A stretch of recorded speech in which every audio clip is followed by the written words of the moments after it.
A star within our very own Milky Way is shaking the foundations of modern physics, not because it is exceptionally bright, large, or close, but because it is dangerously unstable.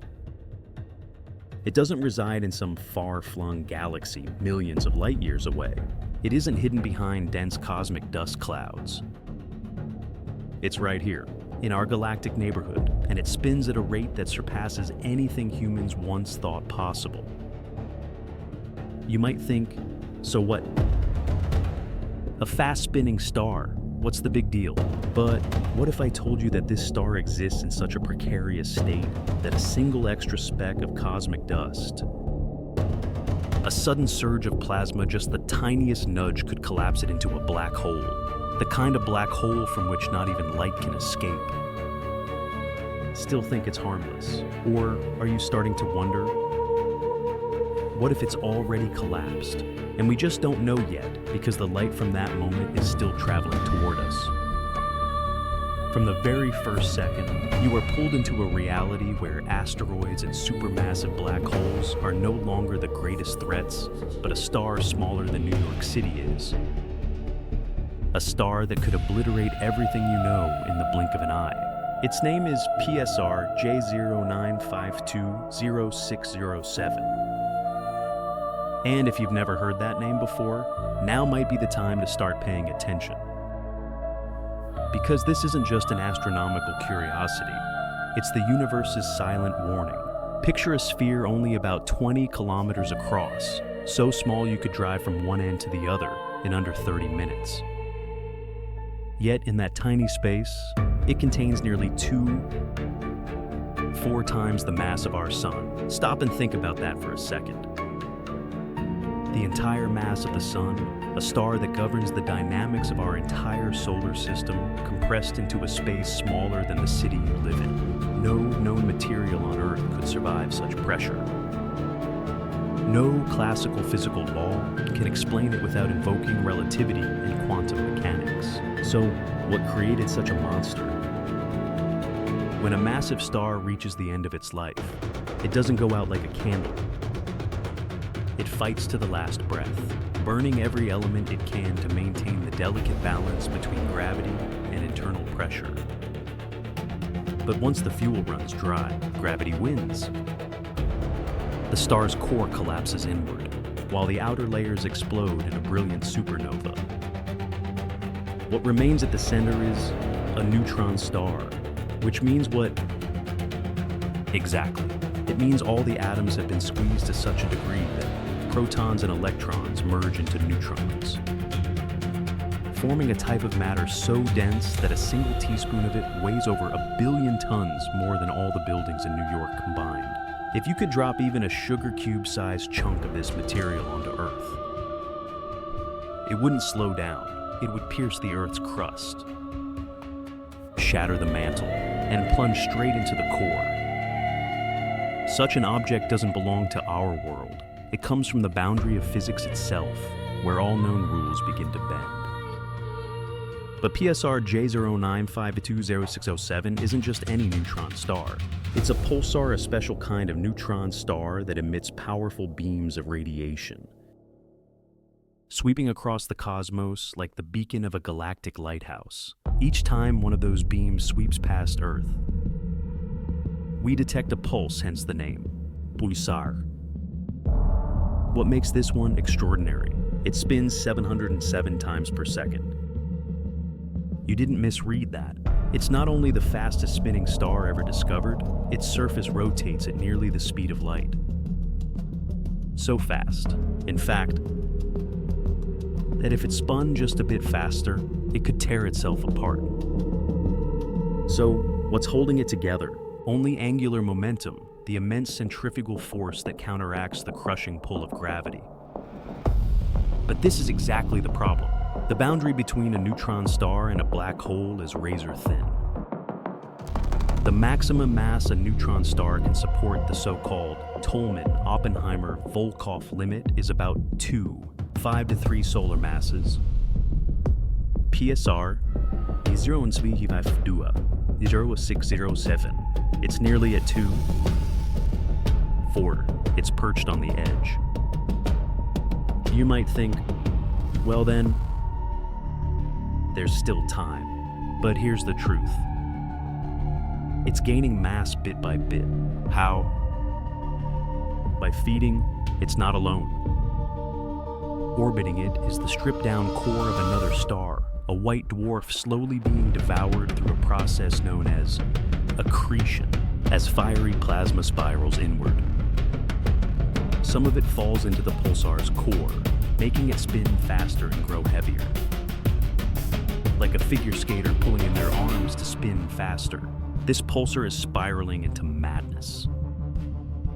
And the price of that speed, control. We are witnessing a predator feasting on its companion, and it doesn't even realize that with every bite, it moves one step closer to a second. Silent death, collapse into the void. One day, just 1 more % of mass, and poof, gone. No light on, no radio pulse. No warning, just absolute nothingness, a newborn black hole. Cold and still as death. And here's the terrifying part. That moment may have already happened. This pulsar is 14. Whole 0 light years away, meaning the light and signals we're receiving are 40 years old. It may have already collapsed, and we're just watching a cosmic replay. When the truth arrives, it will be a moment of complete silence. No heartbeat, no signal. Just absence. And if you think that collapse would be peaceful, think again, though it won't explode like a supernova. A newly born black hole could unleash relativistic jets, beams of antimatter shot from its poles at nearly the speed of light. If one of those beams happened to be aimed at Earth, we wouldn't even see it coming. We'd be vaporized before we understood what was happening. And don't forget, space doesn't care whether you're ready. It doesn't send a warning. It just acts, feeling a chill down your spine yet. Because this is only chapter 1, what you're about to discover about magnetars, the evolution of neutron stars, and planets surviving around dead stars will leave you gasping. How did I not know this? So don't look away. Because the most dangerous star in the Milky Way may already be gone, or still spinning, or about to detonate, and we have no way to know in time. We've just peered into one of the most dangerous machines in the cosmos, a pulsar spinning madly at the edge of annihilation. A compact star that could collapse into a black hole at any moment. But that's only the tip of the iceberg. Because once you've stepped into the world of neutron stars, you quickly realize there are even weirder, more terrifying, and unpredictable variations. And in the next chapter of this story, I'll take you deeper into the true nature of these beasts, from their origins to how they warp the very fabric of space, and why they remain one of the greatest mysteries humanity has ever faced. Let's return to that moment when the original star collapsed. It had been fighting gravity with nuclear reactions in its core, from hydrogen to helium, to carbon, and finally to iron. But when iron takes over an element that neither fuses nor splits to release energy, catastrophe becomes inevitable. The core collapses in milliseconds, not hours, not minutes, milliseconds. The pressure goes infinite, and then a supernova bursts forth, ejecting the outer layers into space. But the core, it remains. Only now, it's no longer a star as we once knew it. It has become a neutron star. I know you've heard that term before, but I want you to picture it more precisely. It's not just a dense sphere. It's a massive physics experiment operating in space, utterly unreplicable on Earth. At its core, atoms no longer exist.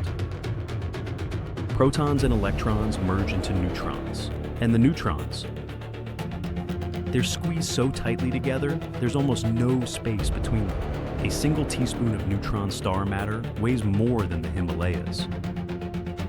And yes, that's not a metaphor, it's a real number. Calculated through quantum physics models combined with relativity, and that's where the weirdness begins. Some neutron stars spin very rapidly, but why? It's the law of conservation of angular momentum. As the original star collapses, its volume shrinks millions of times, causing its rotation rate to soar. Just like a spinning skater pulling their arms in, the neutron star accelerates as it contracts. Some spin 30, even 200 times per second. But then there are the exceptional ones like PSR J09520607 that reach over 700 revolutions per second. Just imagine before you can blink. It's completed hundreds of rotations, sending out radio pulses like an atomic clock, accurate to the microsecond. But not all neutron stars behave the same.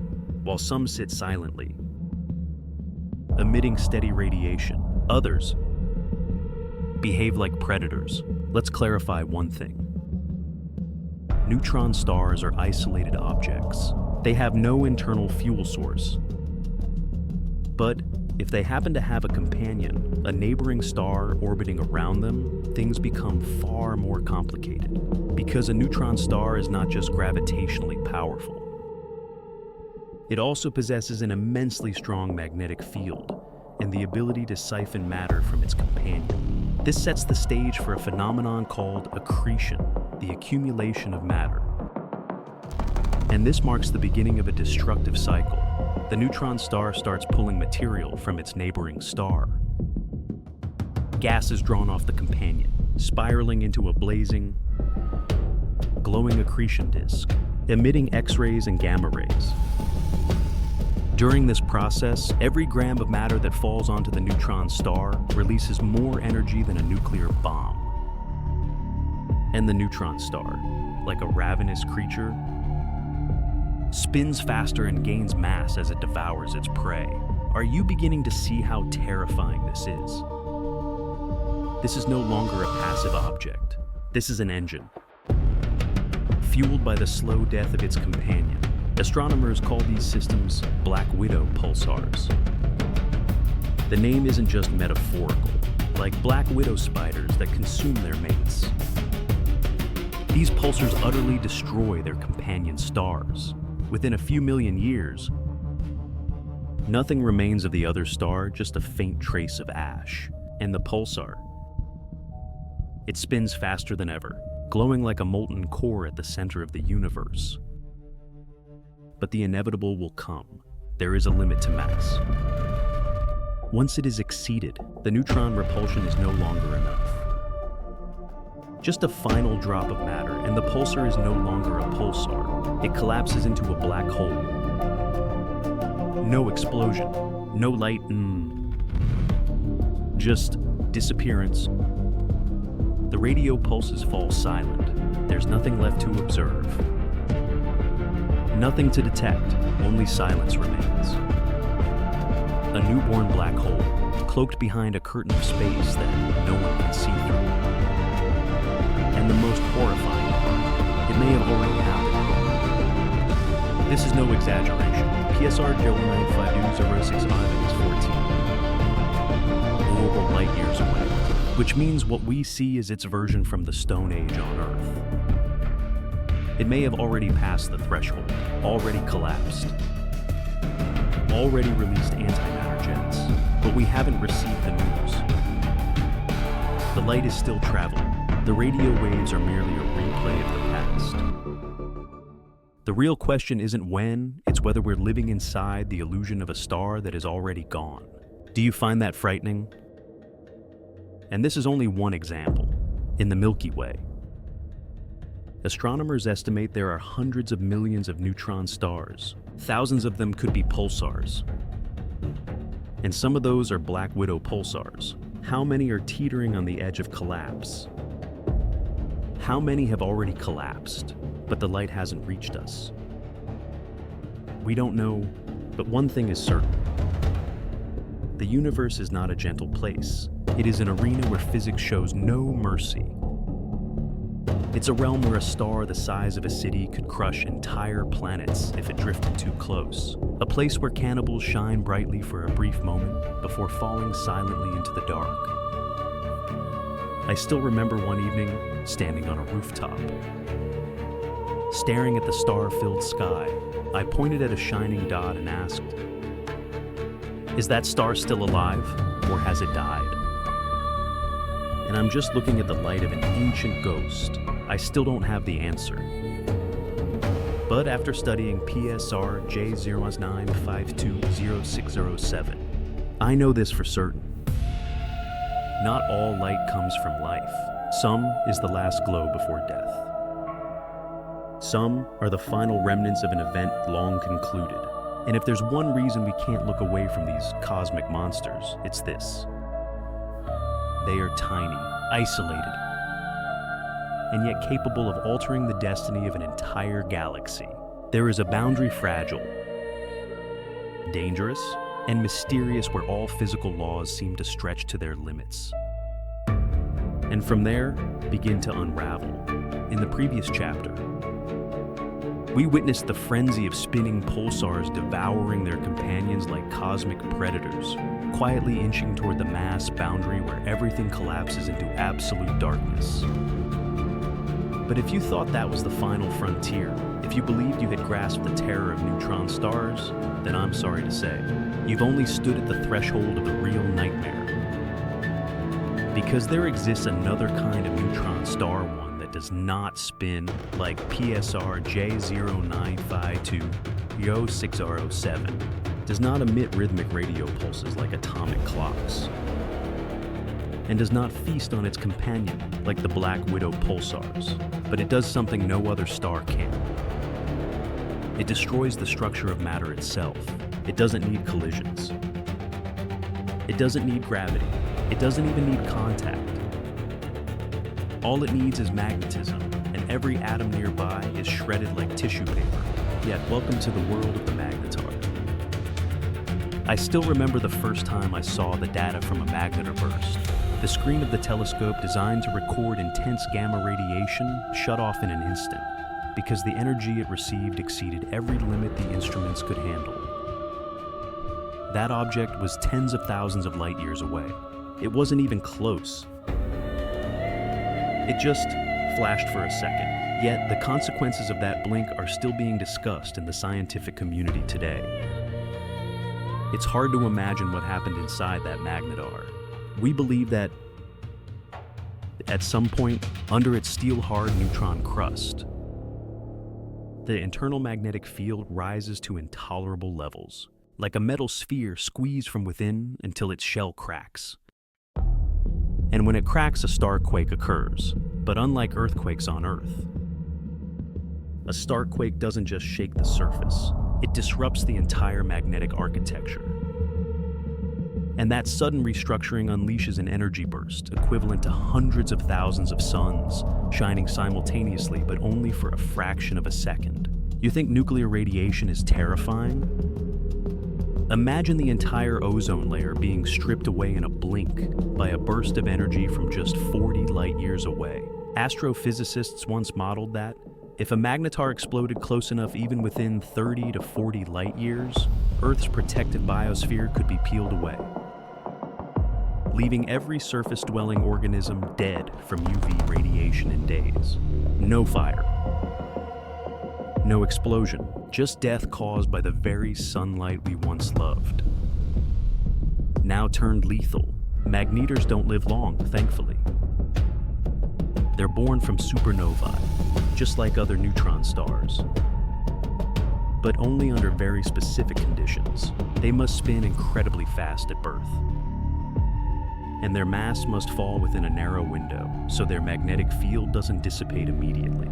In that case, during their first few thousand years of life, merely a blink in cosmic time, they generate magnetic fields trillions of times stronger than Earth's. Pause for a moment to grasp that. A strong magnet can lift a car. Earth's magnetic field guides compasses. A magnetar's magnetic field can rip electrons off atoms using nothing but invisible force. No collisions. No heat, just proximity, just getting within a few thousand kilometers, and the entire chemistry of life unravels.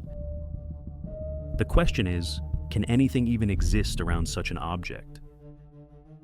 Surprisingly, some magnetars are believed to still interact with their surroundings, drawing in plasma from interstellar regions, or sending out shock waves strong enough to jolt gas clouds light years away. They don't emit stable light.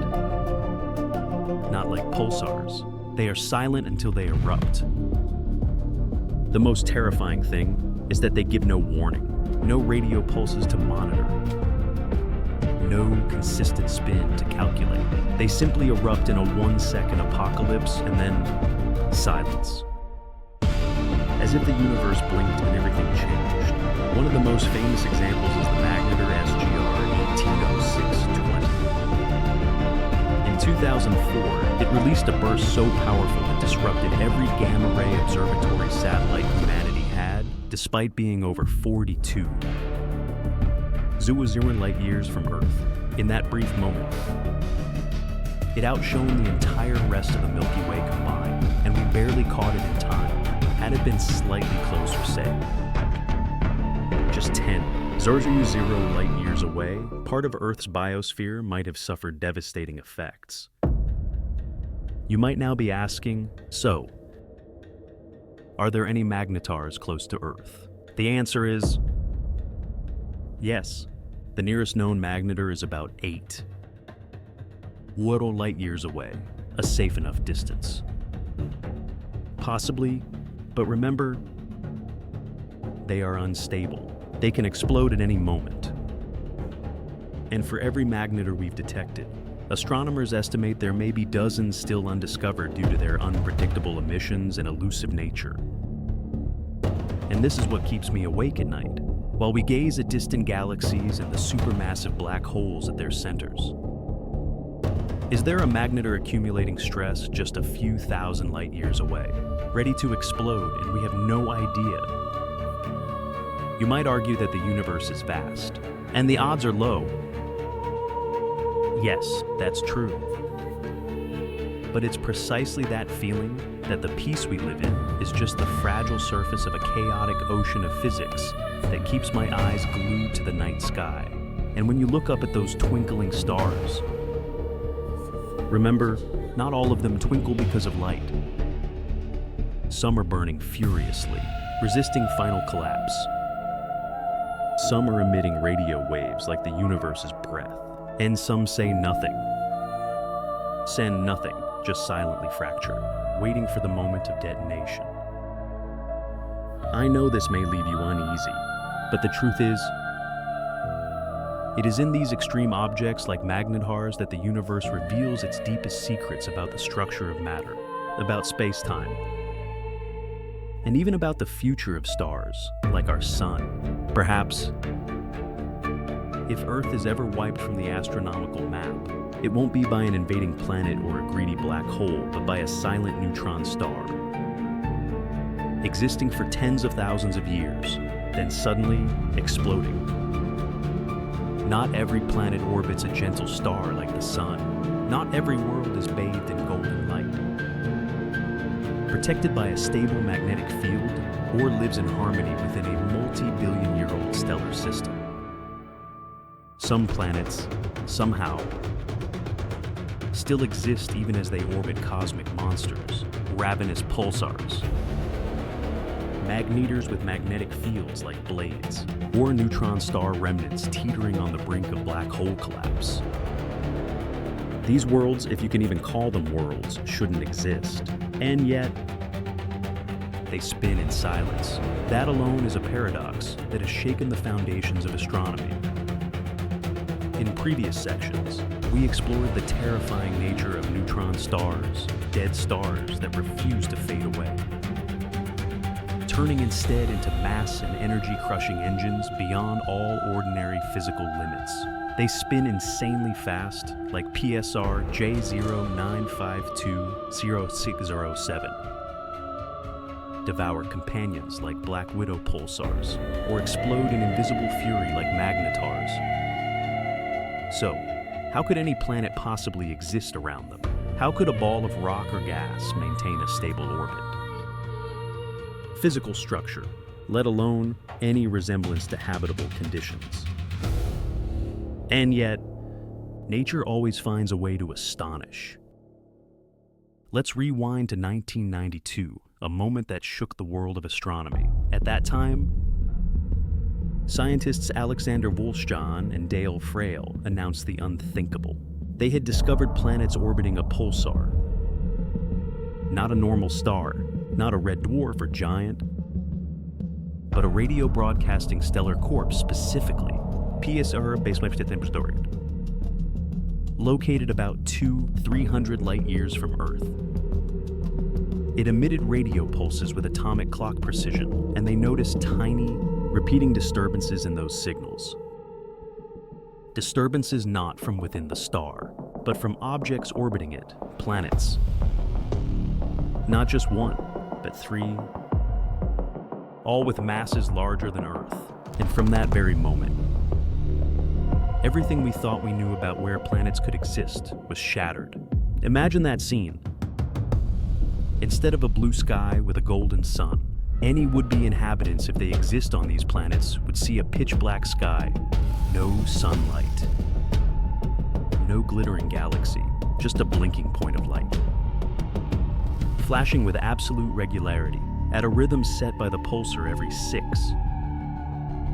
milliseconds, and from that point of origin, no warmth but X-rays, gamma rays, and atmosphere-destroying radiation.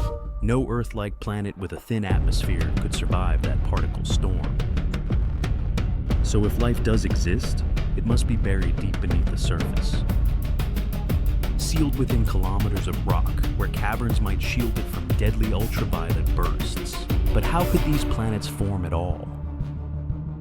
A normal star forms planets from a protoplanetary disk of gas and dust that surrounds it after formation. But a pulsar, it's born from a supernova, which wipes out everything nearby, obliterating any pre-existing planetary system. The original planets, if any, would have been annihilated. So, where did these planets come from? Several hypotheses exist. One is that some debris from the supernova wasn't ejected far and slowly coalesced into a secondary dust disk. Over time, material clumped, compacted, and against all odds formed new planets around a dead star. Think about that. Planets reborn from the ashes of a star's explosion. Sounds more like myth than science. Yet we've observed it. Another hypothesis is even bolder. Perhaps these planets were once part of a shredded stellar companion, ripped apart by the pulsar and left behind as giant fragments orbiting like reluctant satellites. Still a tragic origin story. And a few scientists have proposed that these pulsars might have captured rogue planets, free-floating worlds traveling through interstellar space, pulling them into orbit. But the odds of this happening are incredibly low. So, the most likely scenario remains: planets formed again. After the end of the world, you see, planetary survival around a pulsar is not a tale of accidental luck. It's a cosmic miracle following the death of a star. And what about planets around magnetars? There, the conditions are even more extreme. Each magnetic shift could generate magnetic earthquakes and explosive radiation. To date, we haven't found a planet directly orbiting an active magnetar, but that doesn't mean they don't exist. They might have been obliterated long ago or dissolved into dust. But it's also possible that such planets orbit far enough out, or possess protective crusts thick enough to endure. They may lie in a state of frozen dormancy, where matter has crystallized into icy shells beneath brutal radiation, like dead jewels adrift in darkness. It's a strange thought. The places we deem dead zones, where light is a weapon and magnetism a blade made against all reason, be where planets form. survive and even remain stable for millions of years. Doesn't that make you question everything? Could those planets merely be lifeless chunks of rock orbiting a stellar corpse?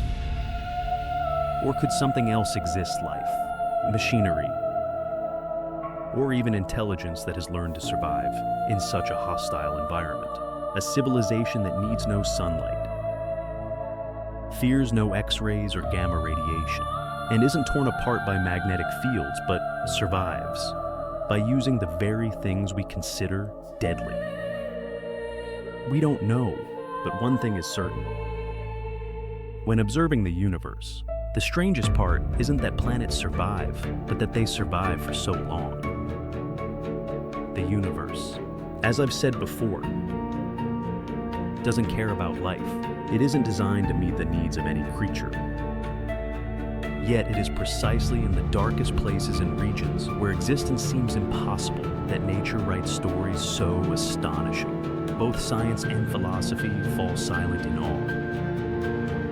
Imagine a day like any other. The sun rises on time. The sky is clear.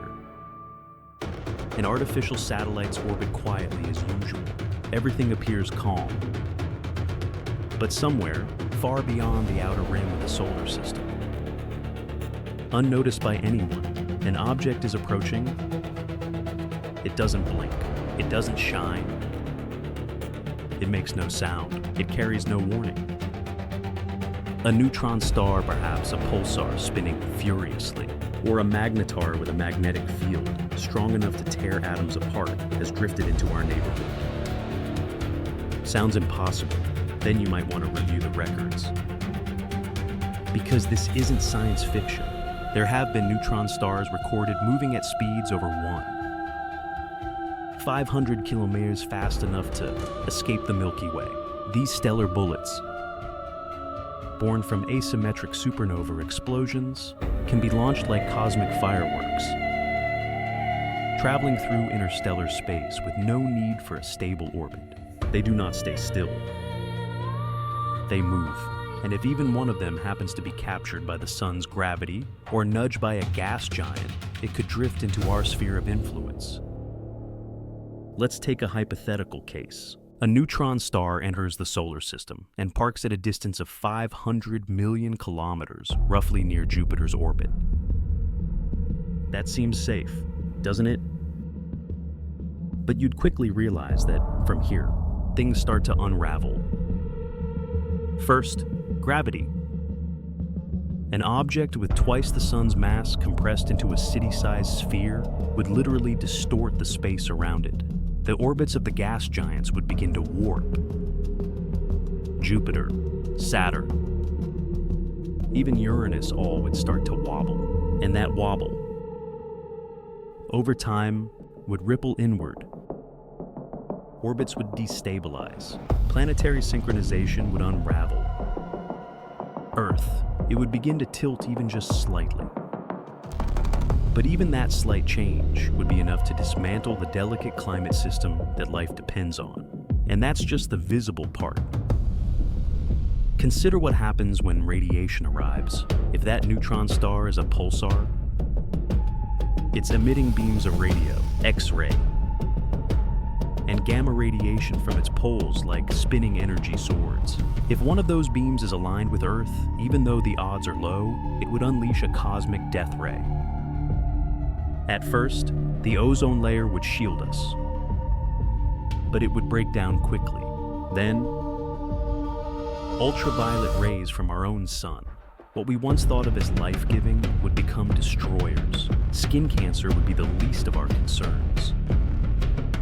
Photosynthesis would halt, food chains would collapse, marine ecosystems would disintegrate from the surface down, and humanity, we would be forced underground or die slowly in a war against the very light our ancestors once worshipped. And we haven't even discussed the worst part. What if that visitor isn't a pulsar, but a magnetar? Remember how a magnetar's magnetic fields can strip electrons from atoms? Now imagine that happening inside your body. No heat, no fire, Just chemical bonds no longer functioning, cells unable to hold their shape, DNA disintegrating, blood no longer being blood. It's death without sensation, because it happens before your brain can register pain, and it doesn't stop there. The gravitational pull from a nearby neutron star could trigger geological chain reactions. Earth's crust could begin to crack. Pressures built up over millions of years would burst through weakened zones, volcanic eruptions, relentless earthquakes, colossal tsunamis. In under a decade, Earth could become a version of hell not from war, not from climate change, but from an uninvited guest beyond our system. And what if it starts to accrete matter from nearby planets, forming a hot accretion disk? Then, relativistic jets, beams of antimatter could form. Once again, if one of them is aimed at Earth, even from just a few 100 million kilometers away, all life here could end in minutes. I'm not saying this to scare you. I'm saying it because this is a real scenario in astrophysics. And no one can guarantee that one day, a wandering pulsar won't be nudged off course by gravitational interactions and accidentally pay us a visit. But perhaps the most chilling part isn't the scenario itself. It's the fact that if it had already happened, we wouldn't know yet. You remember PSR J09520607, right? It's 14 Zooziran light years away. Which means the light and radiation we observe now are snapshots from a time when the first pyramids were being built. If it has already collapsed into a black hole, if it has already unleashed a burst of antimatter, we won't know until it arrives. We always look into the past when we observe the cosmos, but the terrifying truth is that past may contain a death message hurtling across space, not slowing down, not turning aside, not making a sound. And when it arrives, it will not knock. Science doesn't exist to instill fear. It exists to create understanding. And sometimes, that understanding forces us to confront our insignificance in a vast universe. We are not the center. We are not privileged. We are simply a lump of carbon and water, orbiting one of the rare stable stars in a chaotic galaxy. And if a neutron star really does enter our vicinity, we won't stop it. We can't fire star missiles. We can't push it away. All we can do is listen. Listen to the universe. Track every radio beat, every gamma ray, every tiny vibration in space-time. Because one day, the smallest signal might be the only warning we have that something is drawing near. And by this point, you may have asked yourself, why, in such a chaotic universe, do we still exist? Perhaps the answer lies in something strange. Among all the dangerous stars, among deadly magnetic fields and invisible floods of radiation, there are still calm skies, and Earth, somehow, drifted into exactly one of those. But for how much longer? And what if the storm comes for us? Is there a way to survive? Throughout the history of astronomy, we've assumed that places capable of sustaining life must be like Earth, a rocky planet, just far enough from its star for liquid water to exist, with a stable atmosphere, orbiting a quiet star like our sun, not too hot, not too cold, not too volatile. That's the so-called Goldilocks zone, where conditions are just right. But after everything we've discovered about pulsars, magnetars, and neutron stars, I began to ask a different question. What if the habitable zone we know is actually the exception? Because among the most dangerous places in the universe where light is a killer, where magnetic fields can shred atoms, where there are no days or seasons, only furious rotation and extreme radiation planets still exist. There is still stable motion. And who knows, perhaps, even life impossible. You think so? Then let me take you back to 1992, the moment when astronomer Alexander Volshan discovered the first planets outside our solar system. The surprise wasn't that he found them, it was that they didn't orbit a normal star. They orbited a pulsar, a neutron star corpse, spinning at dizzying speed and emitting X-ray and gamma beams like a cosmic lighthouse. And those planets, 3 of them, had masses equal to or greater than Earth, and existed in a complete planetary system. No one could explain it at the time, but it was an undeniable fact.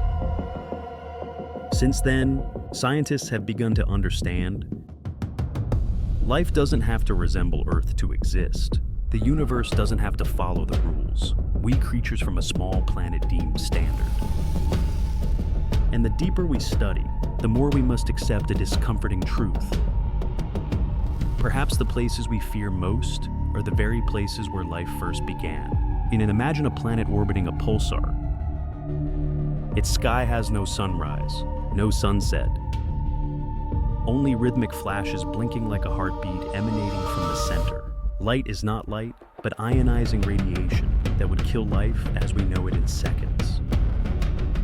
The atmosphere, if it exists, would have to be dense enough to absorb gamma rays. If not, life would have to hide underground, kilometers deep, where radiation cannot reach. There, perhaps, underground oceans exist like the subsurface lakes beneath the ice of Europa or Enceladus. And in those oceans, life might thrive not requiring light, not needing oxygen, only stable temperature and chemical energy from the planet's core. Too far-fetched, not at all. On Earth, we found life in seemingly impossible places. Near volcanic vents on the ocean floor, where sunlight cannot reach.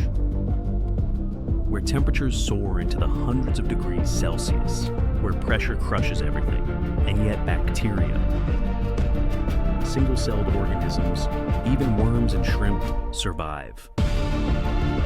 They don't use sunlight. They use chemical energy from deep within the Earth, a form of life totally unlike what textbooks used to teach. So if it can happen here, why not on a planet orbiting a neutron star? And if such life exists, what would it look like? No eyes, no ears, no skin color. Because light is the enemy, not a friend. Maybe they have no defined shape, but are soft, flexible structures that restructure themselves in response to ever-changing magnetic fields. Maybe they use infrasound to communicate through liquid. Or even use magnetic and electric fields like Earth's electric fish do to navigate and sense the world. And maybe, and this is just maybe their intelligence isn't expressed through technology, but through perfect harmony with their environment. No building, no expansion, no war, just existence. Inseparable from the deadly ecosystem they call home. We may not even recognize such life because we are looking for things like us. Our telescopes are designed to detect oxygen, methane, traditional biosignatures, but if a completely different biology, one that needs no atmosphere. No light is evolving quietly around a pulsar. We might have seen it and not realized. This raises a deeper question. Could life be a consequence?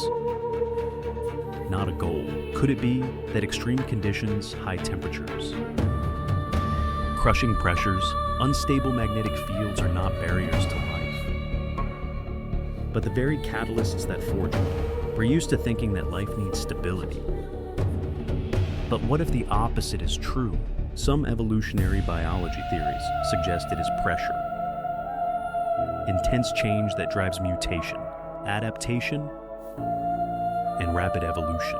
If so, then planets around neutron stars, with constant radiation and violent variability, could be perfect natural laboratories where life experiments, fails, adapts, and evolves at speed. Another bold idea, and I know it might make you frown, is this. Perhaps life on Earth originated from there. From some ancient neutron star system, from a once deadly planet that existed before the solar system formed. A microscopic bacterium, launched by a collision, hitching a ride on an asteroid, drifting for millions of years through space until it landed on primordial Earth and found the right conditions to grow. This is called the panspermia hypothesis. It hasn't been proven, but it's never been completely dismissed. And if it's true, then the first alien was your ancestor. That's why I can't stop observing neutron stars, not just because they're dangerous, but because they carry unanswered questions. They can destroy a planet, but maybe they can protect life buried deep within. They can be the wounds of the universe, but also the footprints of an alien biology. Just as strong, just as complex. Maybe, instead of searching for extraterrestrial life on Earth-like planets, we should be looking where life shouldn't exist at all. Because if life can exist there in eternal darkness, within tearing magnetic fields, within the heartbeat of a deadly pulsar, then what? Truly is impossible. And then the strangest thing of all happens not out there, but within us. We begin to change how we see life, danger, and existence itself. We start to realize that the universe isn't merely a vast, cold cemetery, but perhaps also a cradle for life, nurtured in ways we've never imagined. Do you want to know more? Because if we have accepted the possibility that life might survive around these monsters, the final question becomes, if they can survive under such conditions, could they evolve intelligence? And if they have, are they watching us the same way we watch them? If neutron stars are places where life can sprout even beneath the surface, in darkness, beneath matter-shredding magnetic fields, then the question no longer ends at whether life exists. The more disturbing and more thrilling question is, if life exists there, how far has it evolved? We are used to looking at Earth-like planets when we search for intelligent life. Places with oxygen, liquid water, mild temperatures, and sunlight. Places with trees, animals, radio waves, and internet. But all those features are simply one version of evolution. One narrow path among countless others life could take. And if life can emerge in the harshest places in the universe around pulsars, magnetars, and neutron stars, then perhaps it has also learned to overcome the physical limits we still consider absolute. We may be facing the possibility of extraterrestrial intelligence that doesn't rely on light, doesn't speak in sound, doesn't live on planetary surfaces, and may not even have a fixed physical form. They need no cities, no ships. They live inside magnetic fields, plasma flows, electronic fluctuations beyond our measurement, and that may be the very reason why we've never found them. Have you ever wondered if we've already communicated with them without knowing it? When scientists first discovered pulsars in 1967, the signals were so precise, so regular. They considered aliens. They named the first one LGM-1 for little green men. Because what natural object in the universe could emit signals every 337 seconds, with precision down to millionths? Later, we learned it was a neutron star, but that didn't make it less strange. If anything, it made it even more suspect. If an intelligent species wanted to send signals, wouldn't they choose these cosmic lighthouses as their transmitters? What if some pulsars are natural and others are modified? What if, among the hundreds of thousands of radio signals out there, a few carry artificial structure, quantum semiotics, or encoded sequences that don't belong to any Earth-based Some scientific groups have already begun to analyze pulsar anomalies, not to study stars, but to search for logical patterns that might be a language. So far, no conclusive proof. But silence doesn't mean emptiness. It might mean difference. You might be looking at a language without knowing you're looking at it. And what if life around neutron stars has evolved to understand space-time, gravity, and electromagnetic change better than we do? What if they've lived for billions of years in time-dilated realms, where light slows and gravity bends all motion? Perhaps they've surpassed physical bodies, converted themselves into forms no longer dependent on protein, carbon, or water. They don't move, they resonate, synchronized with the fabric of space itself. I know what you're thinking. Isn't that too far-fetched? Maybe, but remember, just a few hundred years ago, humanity didn't believe in lands beyond the ocean. Just a century ago, we didn't know atoms could be split to unleash nuclear fire. So, a civilization that evolved not through mechanics, but through communion with energy and space-time isn't absurd. It's a hypothesis that simply hasn't been tested. So, why don't they contact us? The answer may be, they don't need to. To them, radio communication may be like watching leaves flutter in the wind, a passive environmental phenomenon. Maybe they've been here. Maybe they've observed Earth, measured its sprouting life, and moved on, finding no reason to interact. Or worse still, maybe they're still watching us, but in forms we can't recognize. Have you ever wondered, why do neutron stars appear at the right place, at the right time, with precision accurate enough to serve as cosmic clocks? Why do planets exist in deadly zones? Why, among billions of probabilities, did life appear exactly on Earth at the right distance, with the right conditions, with the species capable of dreaming and staring at the stars? Could it be that we're looking in the wrong direction? We send signals into space, build ever stronger telescopes, dream of life on Proxima b or TRAPPIST-1d, but at the same time, we may be ignoring the strangest places, the most terrifying ones where life might truly exist, evolve, and wait. I'm not saying all neutron stars harbor life. I'm not claiming aliens live inside magnetic fields, but I do know this. If life can survive the harshest conditions in the universe, then it can also exceed every limit of human understanding. And if there's anything that keeps me awake at night, it's not fear, it's awe. Because perhaps, among the thousands of radio pulses echoing from deep space, there's a question being asked, directed at us. Are we hearing it? Or are we too focused on the light, forgetting that some secrets are hidden in the dark? The universe promises nothing. It doesn't care for our dreams, but it leaves traces dead stars still shining, planets still orbiting heatless corpses, and impossible star systems existing as riddles without solutions. And maybe, in searching for aliens, what we'll really find is a mirror of ourselves, fragile, curious, brave, and endlessly asking. You've read this far. So, let me ask you, what do you think about the possibility of intelligent life around neutron stars? Do you believe such intelligence might exist in a completely alien form, without body, without time, without fixed space?